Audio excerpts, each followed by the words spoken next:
When someone shows you who they are, believe them the first time, wrote the poet Maya Angelou.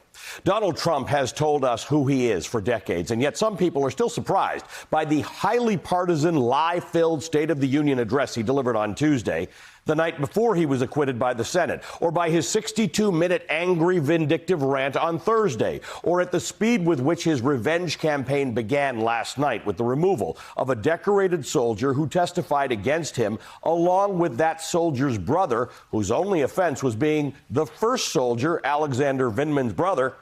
Trump also recalled his own hand-picked ambassador to the EU, a major donor and a Trump supporter, for testifying to the truth. There appear to be no more mechanisms by which Congress or the courts can contain him. In a week that should have marked the low point of his presidency, Trump is in fact winning, reaching his personal best approval rating in a Gallup poll this week, winning acquittal in the Senate, having one of his two remaining opponents for the Republican nomination drop out, and having an emoluments case against him thrown out by the court. He's winning by being exactly who he is, exactly who he told us he was.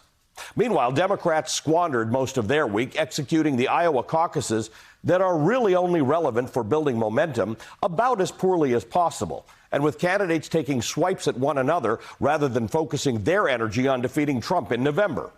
A little more than half of Democrats want the party to be more moderate, while fewer than half want it to be more progressive.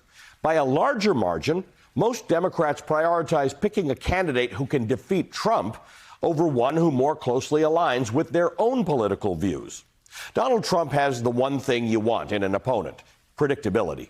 He lies extensively. He attacks Congress, the courts, the civil service, and the country's other institutions. Many Democrats and some journalists continue to focus on policy differences that are so minute as to be insignificant to most Americans. Despite forming into two broadly ideological camps, compared to Donald Trump, the major Democratic candidates are essentially in the same place on the things that matter to most Americans: health care, guns, reproductive rights, civil rights, climate change, wealth and income inequality, and social justice. The infighting should stop, and this election should be squarely focused now on defeating a president who lies to Americans and endangers America.